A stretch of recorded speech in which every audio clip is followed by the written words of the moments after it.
The AICPA Global Women's Leadership Summit was in Nashville this year. They also had me at the welcome reception. They had me do a line dance to teach a line dance to 9 to 5 by Dolly Parton. Oh, that's so yeah, cool. So that was a lot of fun too.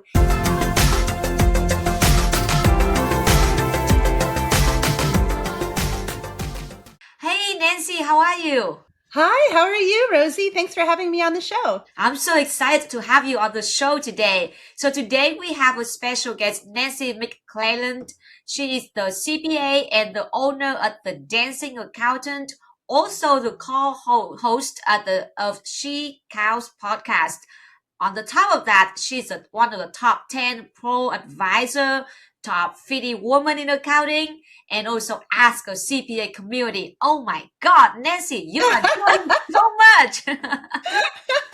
Well, I mean, when you've run your own business for 24 years, you have an opportunity to do a lot of really cool things. That's amazing. So before we dive in about all the amazing that you have been doing, can you introduce to the audience a little bit more about yourself?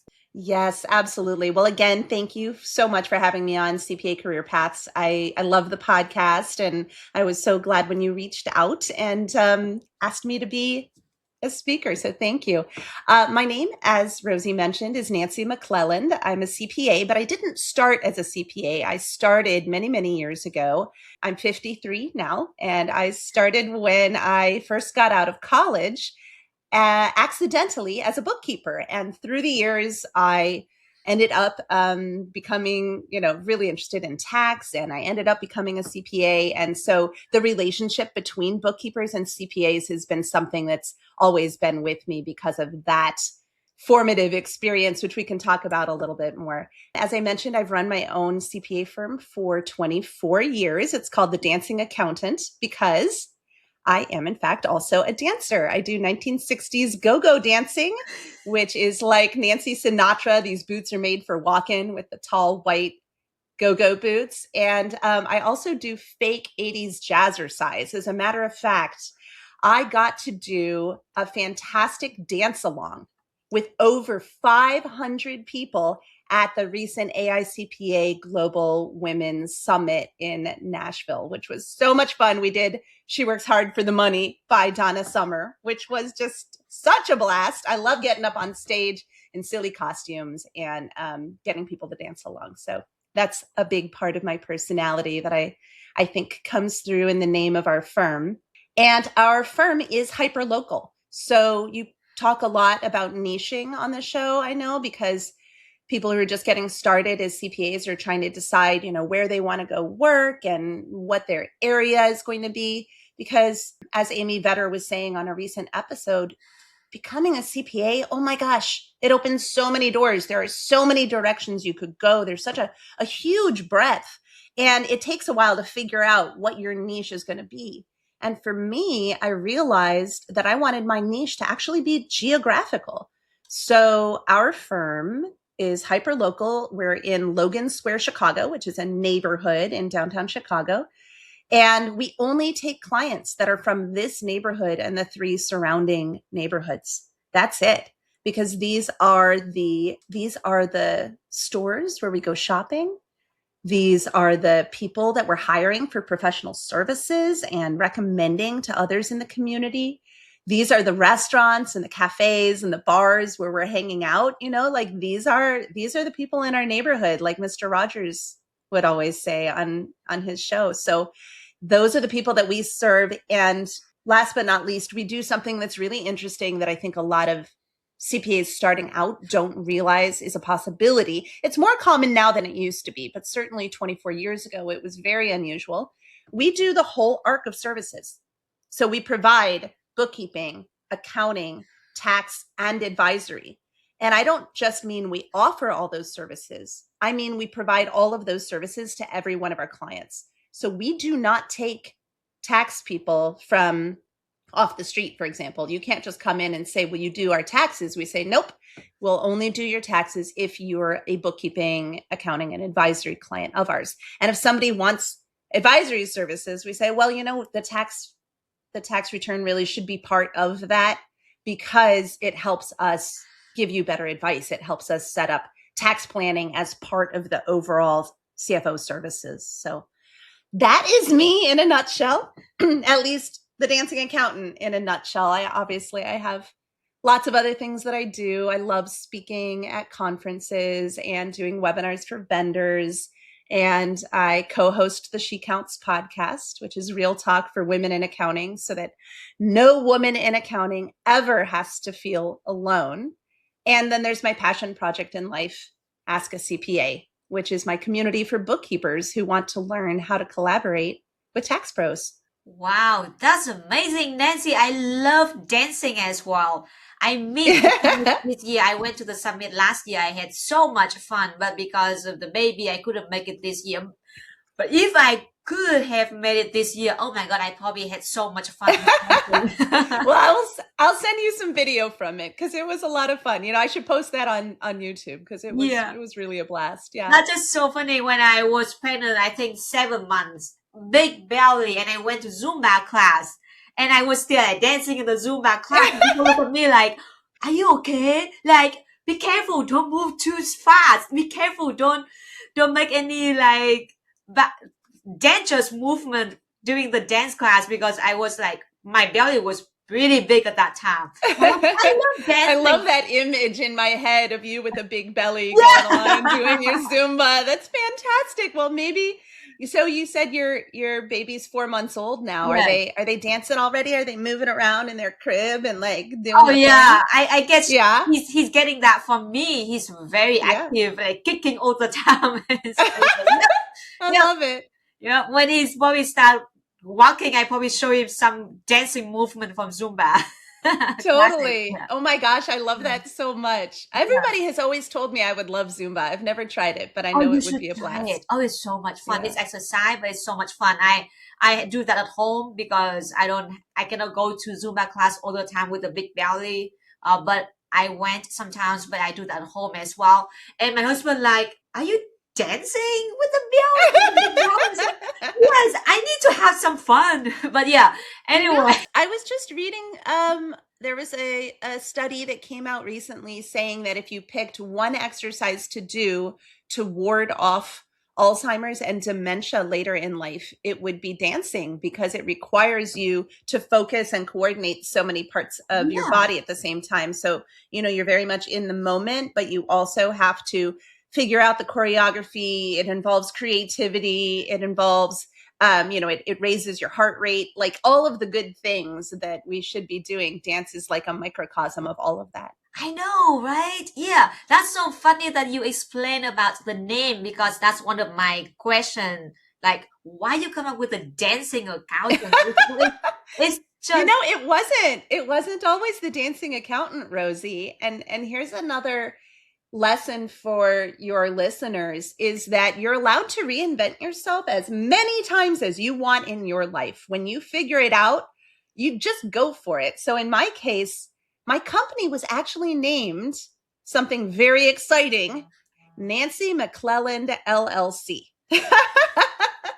For many, many, many years, it was named that. And I wanted to pick a new name that better fit my personality, because one of the things that I noticed was that there would be certain people who would be interested in working with me, and we would meet, and it didn't feel like a fit personality wise. Like maybe they didn't think I was some traditional definition of professional because I didn't wear a suit, and because I was colorful, and because I am very vibrant and I talk a lot and I get excited.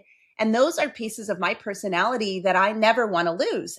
And in fact, the type of client that I like working with the most are clients who really appreciate all of that about me.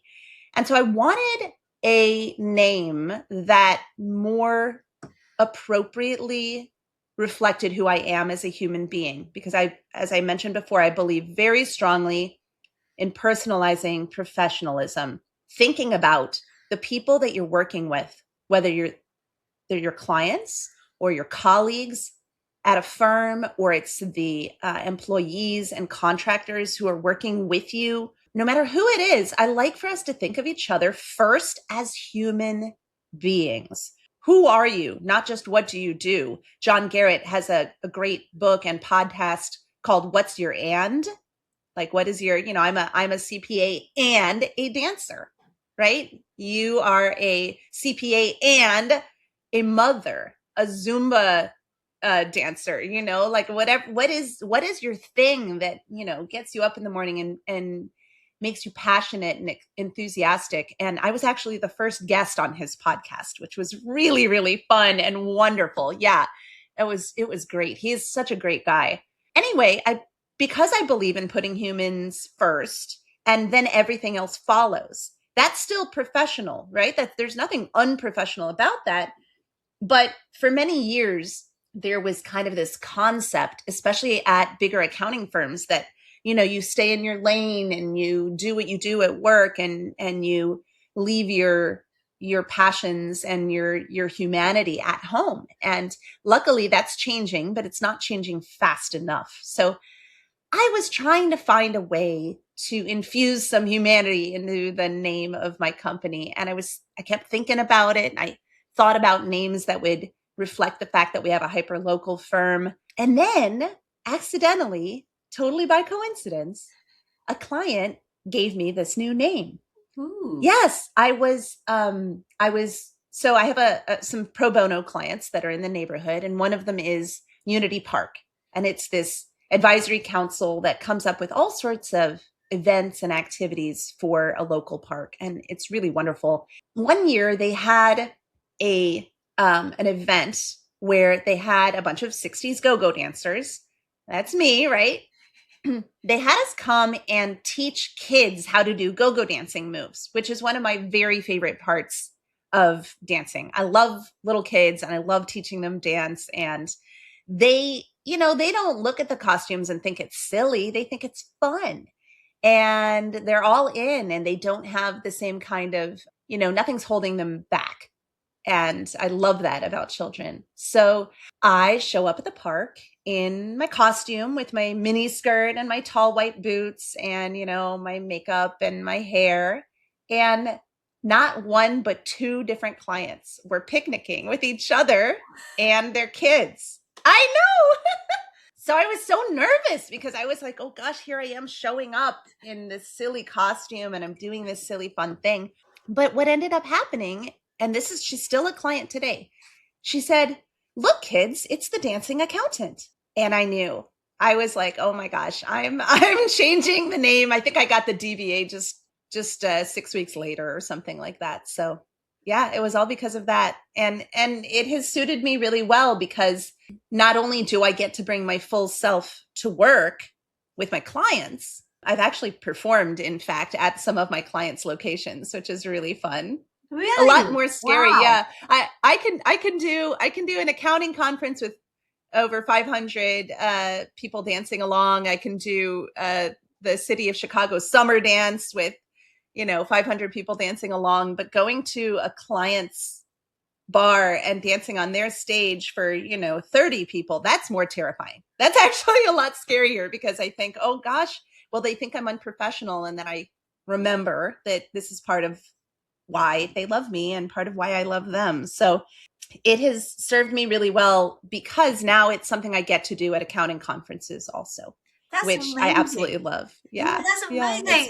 You make me feel like I wish I could have attended the conference again, the summit again this past November. Don't worry, we'll do it again. It won't be the last opportunity. It won't be the last. Because it was the AICPA Global Women's Leadership Summit was in Nashville this year. They also had me at the welcome reception. They had me do a line dance to teach a line dance to 9 to 5 by Dolly Parton. Oh, that's cool. So that was cool. a lot of fun too. And then Forwardly, who is the lead sponsor of the She Counts podcast, they sponsored a welcome reception at the AFWA Women Who Count conference. And I did it there too.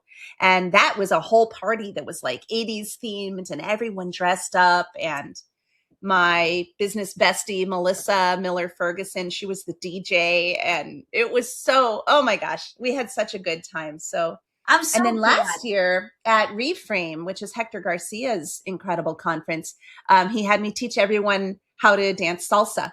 because that conference is in Miami. So yeah, there have been a lot of really, really great kind of accounting and dance crossovers, which has been really special for me. I'm so glad you bring this up about being yourself, bring yourself to work, because I feel like you just combine your passion in life with your passion in work, and then you have a great time working and having fun. I say, oh my Absolutely. God, that's amazing. Yeah. Yeah. I think you are probably one of the most interesting CPAs on my podcast. So I hope I'm going to audience. argue against you there. And I'm going to say that people say all the time, oh, well, you don't seem like a CPA or you don't act like an accountant. And I would argue that in my Ask a CPA community and with the women who get together every time we have a She Counts podcast meetup at, various conferences out there, and at conferences like Bridging the Gap, which are, Randy Crabtree's conference that he puts on with Tri-Merit every year. That's when I encourage every CPA to attend, because places like this, I meet all sorts of colorful accountants. I meet tons of CPAs who absolutely are living who they are in its truest form. And I've gotten to collaborate with quite a few of them. So I would argue that just because the traditional interpretation of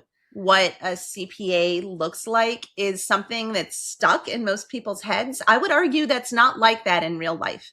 And that when you do start asking, get John Garrett's book, What's Your And? Sign up for the Bridging the Gap conference. As a matter of fact, Bridging the Gap is doing a road show right now, and they're working with different CPA societies in different cities over the next few months to do mini Bridging the Gaps, like little one-day get-togethers where you get to have CPE and you get to network with people who are in your community. Jason Statz is doing something similar with his Jason on Firms roadshow, which he's doing every couple of quarters. So, reach out to me, connect with me on LinkedIn. My website is thedancingaccountant.com. And one of the tabs across the top there says contact.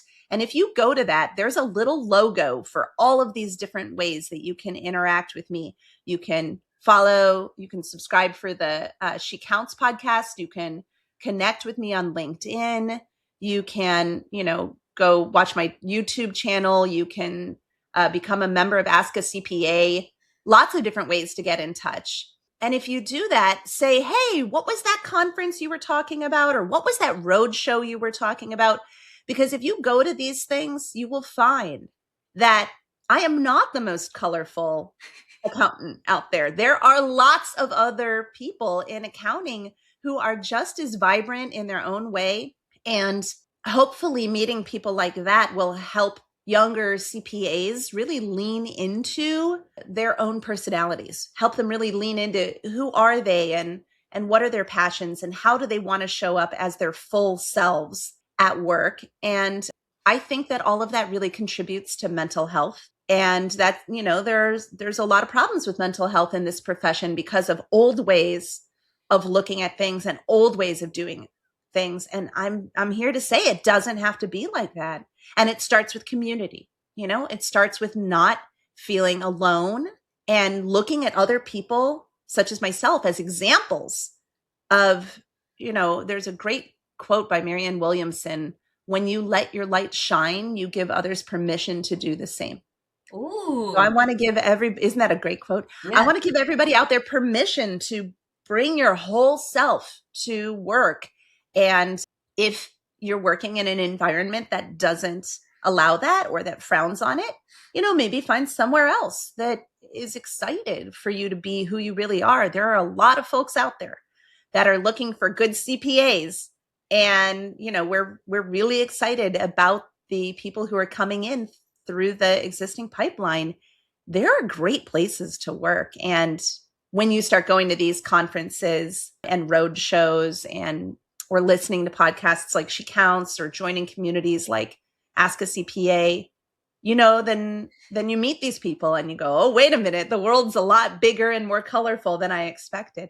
Yeah, we should show more colorful accountants, more colorful CPAs to the next generation, so they can see that, wow, this profession is shifting to be a more fun side instead of just like Absolutely. Oh kind of my gosh, boring with let me tell you, every single one of these conferences, the accountants are partying like crazy. We dress up in silly costumes. We hang out on the dance floor. We stay up all night long. We go out to the bar. Some people get up really early and will do yoga or go on a hike. I mean, like, there are so many different personalities out there. And if you're sitting alone in a cubicle, it is very hard to meet those people, which is why I strongly encourage folks finding their community and listening to podcasts and learning about conferences and going to these road shows that are located near you. Because I know it's hard and expensive to go to an accounting conference. I understand that. Although a resource that I should mention to your listeners is the Accounting Cornerstone Foundation. They are my very favorite nonprofit in the accounting space. I think it's accountingcornerstonefoundation.org. I just did a big fundraiser for them because what their mission is to give scholarships that are all expenses paid to people who have never gone to an accounting conference before. And they have so many amazing conferences to choose from. You apply, and then you end up going to either Scaling New Heights, Bridging the Gap, the National Association of Enrolled Agents. I think Engage is on there. Intuit Connect is on there. I'm missing one or two. Did I mention Bridging the Gap? That's my favorite. So I want to mention that 100 times over. It's incredible. So that's something where you can apply for a scholarship if you've never been to a conference before. Ooh, but going to conferences, man, it makes all the difference in the world, because then you find out, wow, there are a lot of different personalities out there, and I can be whoever I want, and I can develop a career with people who are excited for me to be who I am. It's also really helpful, and this is something we talk about a lot in my Ask a CPA community, is that, it's really hard to figure out how to run your firm. And it's really hard to figure out, you don't know everything. It's impossible to know everything about audit or tax or accounting or bookkeeping or CAS or advisory. It's literally impossible. So when you're in a community, you can ask questions of, in my case, the person who runs the community, but also the other people who are in it. So if you find your community, whether it's mine or someone else's, I know Nadia Rodriguez, she's a CPA who has a community for other CPAs, especially young CPAs who are just getting their start. And she has, like we do in Ask a CPA, she has opportunities for one-on-one mentorship. And, she can help people. Man, she knows more about tax than anybody I know. I always feel like I know a lot about tax, but wow, Nadia knows even more than I do. And she's got a community. Tom Grzinski has a community for tax people. I don't know about the auditing communities, but I know they're out there. And one of the great ways to find out about these online communities is to go to these in-person events and meet other people and say, what are you a member of? And so you'll go to one and they'll say, oh, I'm a member of Bookkeeping Buds or Ask a CPA or, Nadia's Inner Circle, or I can't, women and women workplaces. I don't even think we've talked about women workplaces yet, but there are so many great communities out there is what I'm trying to say.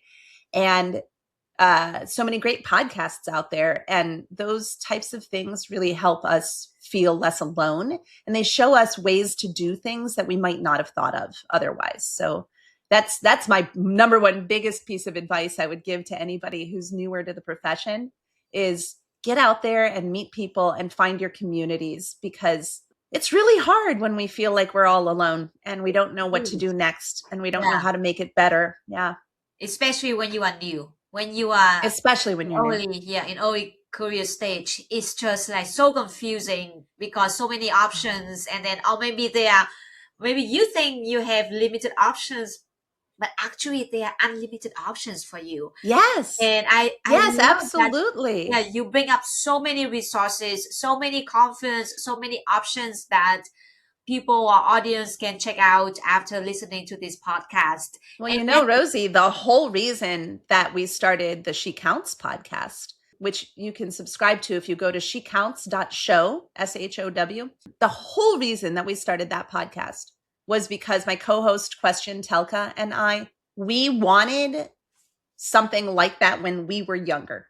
yeah. And it didn't exist. And we felt so isolated. I cannot even begin to tell you how many mistakes I made. I feel like if there's a mistake out there to make, I probably did it. I think I've made all of them. If that's possible. At least once, sometimes more than once. And that was mostly because I was so alone and I didn't have anybody to ask. And I didn't grow up in a CPA firm. And in some ways, that's a good thing because, I never had the we've always done it this way mentality. So I was allowed to be creative about how I was handling running my own firm and creating it from scratch and coming up with ways of being that were different than the norm, which are becoming more normal now. Lots of progressive accountants out there. There were so many mistakes I made because I also didn't grow up in a CPA firm and therefore didn't have anybody to ask questions to. And I felt so alone. I felt isolated. Sometimes I've even felt trapped by my own business. Running your own business, it's hard. It is not for the faint of heart. I know Amy Vetter talks about how she started her own business so she could have more freedom. And in theory, that's why I did as well. But, I'm probably much more overwhelmed by work through my own excitement and natural drive than I would be working for someone else. I'm sure I work more hours running my own firm because I get excited about things and I want to do all of the things, So it is certainly a kind of freedom, but I don't want anyone to think that running their own business is necessarily going to be easier than working in corporate or working at a CPA firm. It's often much harder because, we have ourselves to answer to. We have our own ideas we want to get out into the world and our own pride in doing a job well, especially when it's our reputation at stake. So, whether you're running your own firm or you're at a CPA firm or you're in corporate or, a vertical industry, if you don't have somebody to go to with questions about technology or legal expertise or operational stuff, workflows, or how to handle a difficult client situation. I was just speaking at the Ensuring Success virtual conference on client communication. And, it's a whole bag of worms in and of itself, whether you're in a CPA firm or on your own. And when we feel alone, asking those kinds of questions, knowing what to do, knowing what our options are, knowing how to narrow down the options, it feels overwhelming. But when we have people we can ask, when we have people we can listen to, it makes all the difference in the world. Yeah.